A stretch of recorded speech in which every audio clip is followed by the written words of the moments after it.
I've lived in Newport all my life. I grew up in Bettis on the council estate. You know, my mum and my dad obviously brought me up with great morals, a good foundation of right and wrong, but no real church experience. I met my wife Sarah. She was brought up as a Christian. I made it pretty clear to her when we first met that I had no problem Sarah going to church. In fact, I quite liked the idea that Sarah went to church, but it wasn't really for me. Played a lot of sport, played a lot of football on the weekends, so that was important to me. And then she gave me a CD, and I must have had that CD for about 3 years, maybe even 4 years, just gathering dust, didn't ever see it, didn't want to really listen to it, because I thought with the perception I had of church, it was going to be condemning, religious, finger pointing, which just wasn't my bag. And one day she wasn't in the house. I had that moment where I thought, right, what should I put on? And it was there. I wasn't subconsciously thinking about it. I wasn't even searching at that point. I put it on. It was a girl called Christine Kane from Hillsong Church. This CD, it was called, it was A Case for Christ. And she basically said that it's a simple A or B.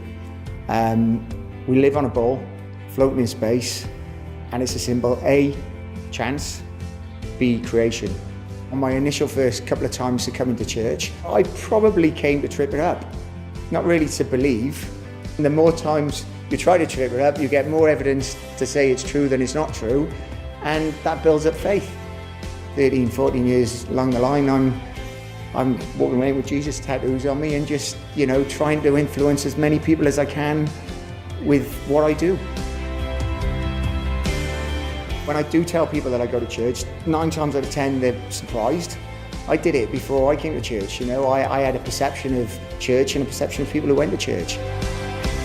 Within what I've been blessed in doing in work, I've done London Fashion Week twice, I've done British Hairdressing Awards twice, I've met the most eccentric, cool people within my industry, within fashion, and yet some of the coolest creative people I've ever met are in church.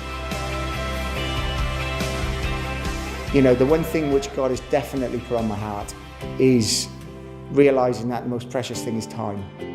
I remember seeing a preacher once, and he was on stage, and this changed my life. It sounds funny, but it's a big one. And he came on stage and he had a long white rope. And he said, now imagine this rope as a timeline of your existence. So he said, it's irrelevant what you believe. He said, let's say you believe in nothing. He said, well, that's fine, but you've got to accept the fact that you're dead forever, but it is forever. So he said, so imagine this represents that and it doesn't end.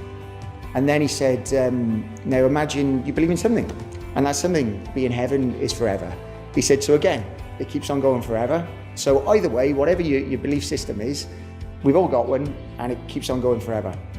And then he picked up the other end of the rope, and there was a 3-inch red bit on the other end of the rope. And he said, now imagine that this represents your time on planet Earth. And he said, what amazes me, he said, look how small the red bit is in comparison to the white bit, because the white bit doesn't end. But yet, as human beings, all we focus on is this little red bit. And that has always made me see then the value in every day, because every day is valuable, even if it's a bad day. When my mum got ill recently in France, I had the phone call off my dad saying that, you know, she's critically ill, out of the blue, just like that, and she wasn't going to make it. So I had to get on the plane. I went and saw my mum that night. It was in intensive care, and my dad just came out with it and said that he wanted to pray. And I'm like, okay, well, that's a miracle in itself, but, you know, cool, great. And he held my hand and he said the most amazing prayer, but I didn't realise, and I didn't think I'd have the faith this strong in this position to do it.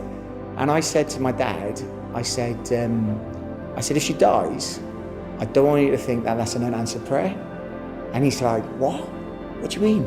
And I explained about the white bit and the red bit. Now, if she dies, we think that that's an unanswered prayer. But in what we believe, he's given her the white bit, which is the biggest answer to prayer. And so, you know, when we lose people, you know, we think that, well, where was God in that, you know, and they're precious to you. There's, you know, my mum, obviously she's right up there because she's my mum. But even though we want to keep them, we've got the comfort of knowing that that's actually the answer to prayer. It's the biggest answer to prayer.